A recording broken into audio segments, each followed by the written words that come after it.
Welcome, everybody. I split the demo into two separate parts. First part's going to be going over traditional-based antiviruses and where they're currently falling short. Then it's going to go over Cylance and how they're different. Let's go ahead and get this kicked off. First part, Cylance as a company. A lot of people haven't heard of them. They are a fairly new company. They started out here with Stuart on the left, Ryan on the right. They both worked over at McAfee. They got tasked out with creating a better solution. Now, the solution they came up with totally involved McAfee revamping their whole product. Due to how expensive that would have been, they couldn't get funded. Then Intel bought out McAfee, and they surely weren't going to get funded, so they sat up on their own in 2012 and took that idea and started Cylance. Since that time frame, they've seen over 1,000% year-to-year growth. Even Gartner flagged them as the fastest growing startup in the last 10 years. Now, the reason that they are so popular, the reason they're seeing that growth is because there is a need for them. Right? There is a need to get off this technology that we've been using for roughly, 25 to 30 years. Now, when we all start looking at our traditional-based antiviruses, these are the companies that you've been aware of for decades. Symantec, Kaspersky, Trend Micro, AVG. We've all heard of their names. Well, they all have the exact same pain points, and you've seen them if you've been administrating those types of products. They're having a very rough time catching the new malware that's coming out. They tend to slow down machines. Administration could be a nightmare. And I can't tell you how many CEOs I've talked to that waited for their third or fourth encryption before they decided, hey, there's got to be a change. There's got to be a better solution out there. Now, the reason they're falling short and can't keep up is because they analyze one static piece of information from a file. It's called a signature. Now, a signature is a unique identifier for a file. Kind of like the VIN for your car or the MAC address for your machine. Every file has its own unique identifier. So when the file comes in, the antivirus looks at it and it checks with a local database to see if it has an exact one-to-one match on that signature. Well, there lies the problem. It's only analyzing that one static piece of information to determine if it's good or bad. It has to know that virus to be able to stop it. Now, to change a signature, all you have to do is change one single binary in the file. Think about it like a Microsoft Excel document. You save the file, it has its own unique signature.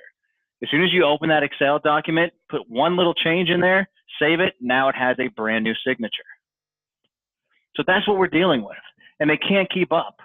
Roughly 20 years ago, there wasn't that many signatures out, so traditional means were fine. But now with the advent of ransomware is a multi-billion-dollar business. It's no longer the term zero-day virus. It's less than zero-minute virus from the amount of viruses coming out. And it's impossible for these companies to keep up. So what they're doing to stay in the game, because obviously they're not going out of business, is they are implementing extra technologies on top of their broken platform. But the problem with this is they're implementing what we call post-execution technologies. These are technologies that are working after the fact, after the file and the virus already gets on the machine. These require some type of human interaction to be able to work.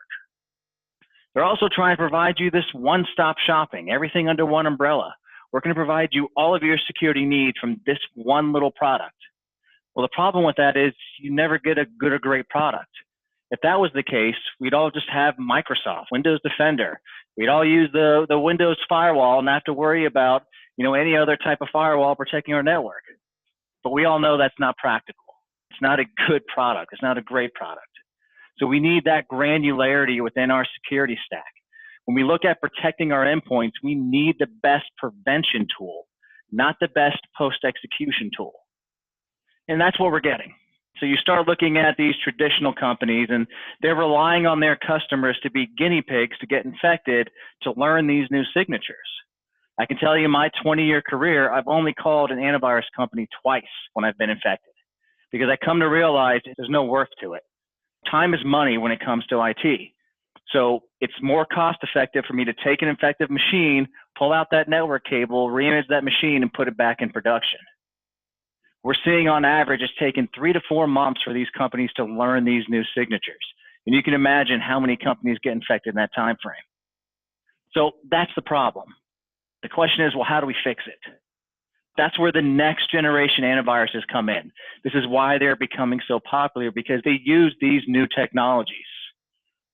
So instead of using single signatures to determine if it's good or bad. We're going to automate this process. We're going to use predictive artificial intelligence algorithms that sit local to the machine, leveraging machine learning and mathematics, which I'm going to cover next. Now, machine learning is not a new concept. We use it in our everyday lives, whether you know it or not. Look at Netflix, for example. Netflix will recommend all of these movies that they want you to watch. And the way that they're getting those is because they're accounting for all of the information, everything that you're doing on their platform. What movies are you watching? What times of day? What days of weeks? What do you typically watch during this winter compared to the summer? Right? And they're feeding all this information of what you're doing into their machine learning algorithms so they can start promoting other movies to you to keep you on their platform. Look at the brand new drones that are out there. I have a $2,000 drone sitting at my house that I can give my 6-year-old that controller, and as soon as he's flying it straight towards my house, it's happened before, it's going to stop on its own. Well, how does it do that? Or he can take it and he can fly it up in the air, and it could be a nice windy day like it is today, and it's just going to hover. It's not going to move. Well, how does it do that? Simple, machine learning.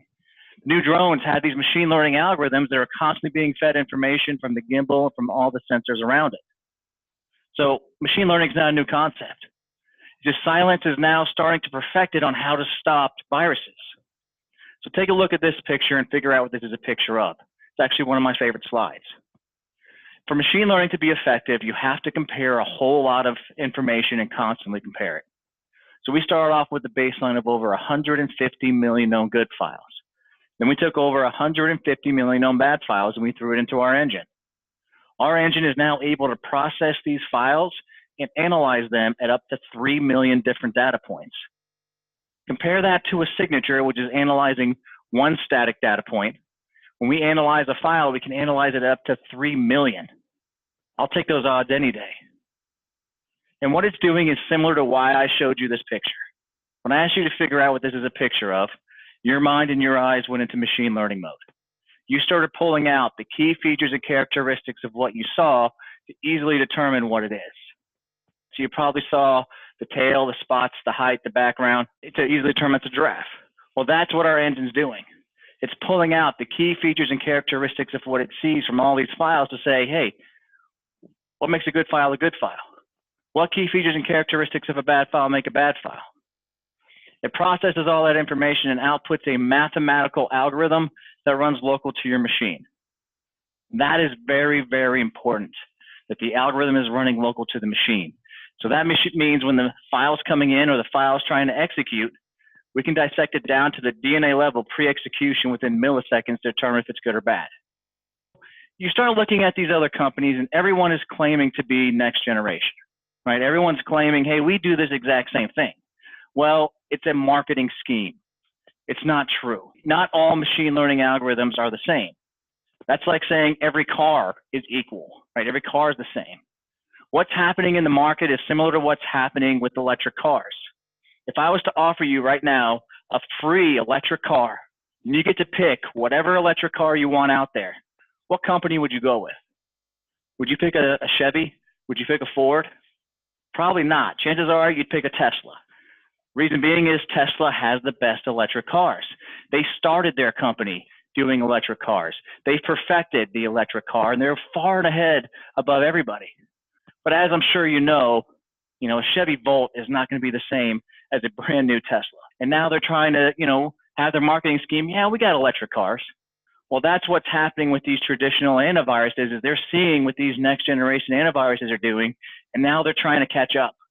Moving forward. So let's get into the detailed information. So Cylance is supported on every version of Windows to include XP in 2003. Now, as I'm sure most of you are aware, XP in 2003 are no longer supported by Microsoft, but there are still companies that have it out there. We are supported on those operating systems. We're also supported on any version of OS X that anybody uses. If you have Linux, we support that as well. We have a web-based central management, so as long as your machine has some type of internet access, it can be protected. Now, the important portion of that. As you know, times are changing. With millennials and super millennials coming in, taking over the job force, telecommuting is now becoming a normal. So if your company information is being put on someone's home machine, how are you protecting that information? How are you ensuring that the viruses that's on their home machines aren't getting into your corporate environment? Well, this is the benefit of a web-based central management. As long as the machine has internet access, it can be centrally managed by Cylance. Now, if you're a part of a medical or financial organization, we've been through all the compliance checks. We are fully HIPAA, PCI DSS, FedRAMP, and NIST certified. Now, your levels of protection. So we're going to analyze any file as it's coming in or writing to the disk. We were looking within memory to look for any type of exploits. Our bread and butter is our execution control. Not a single file can execute without running across our algorithm. Now, another thing that differentiates us is script control. We have the ability to alert on or block from 3 different baskets of scripting. Majority of AVs don't even look at this. And what's happening is we're starting to see a very large uptick in what we call fileless malware. Malware that comes in, ransomware that comes in through scripts. And if you're not looking at those scripts, if you can't block those scripts, then it's a wide open door. We also have device control. So if you want to lock down your USB devices on your machines so that people can't transfer information, we can do that through Cylance. We can even be as specific to say, hey, anybody that has a cell phone, I'm okay with them charging it by plugging it in, but I don't want them to transfer information. I can tell you what we do here is we went out and we bought one single make and model of a USB drive. That's the only one approved within our Cylance policy to be used in any of our machines. If you don't have that exact make and model of USB drive, it won't work in any of our machines. Threat prevention rating. I don't like talking numbers. I want you to see it for yourself.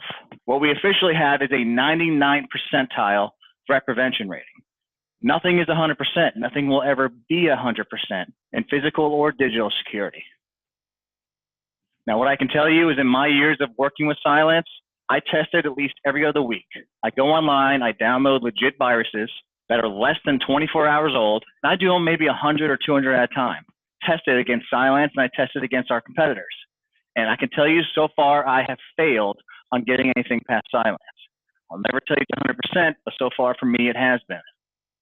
On average, through my testing against our competitors, the most I've seen a traditional based AV stop was 60%. My average is right around 40%. False positive rating. We do a deployment strategy so that we can ensure when we deploy Cylance in your environment, you're not going to have to worry about a critical application that stops working.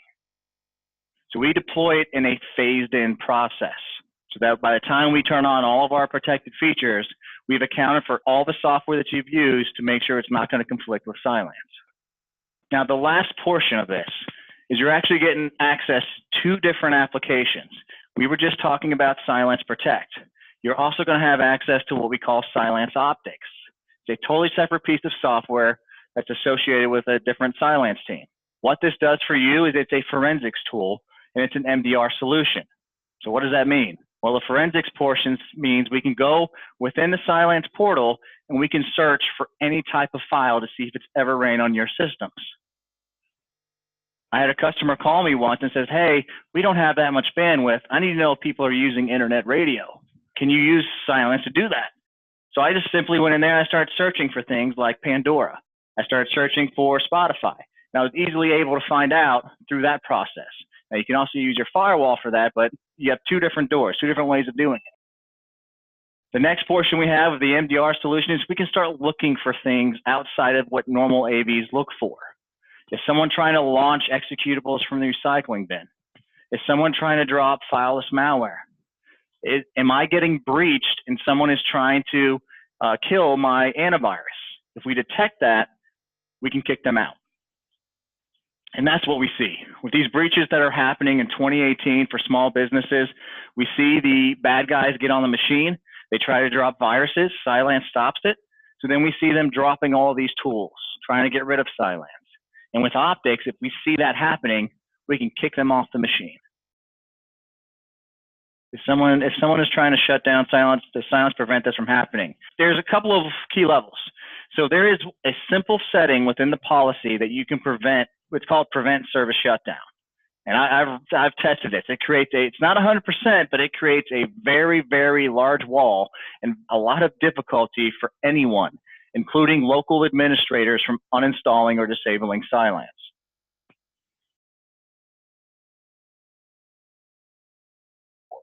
Your dashboard gives you a quick visual indicator of what's going on within your environment.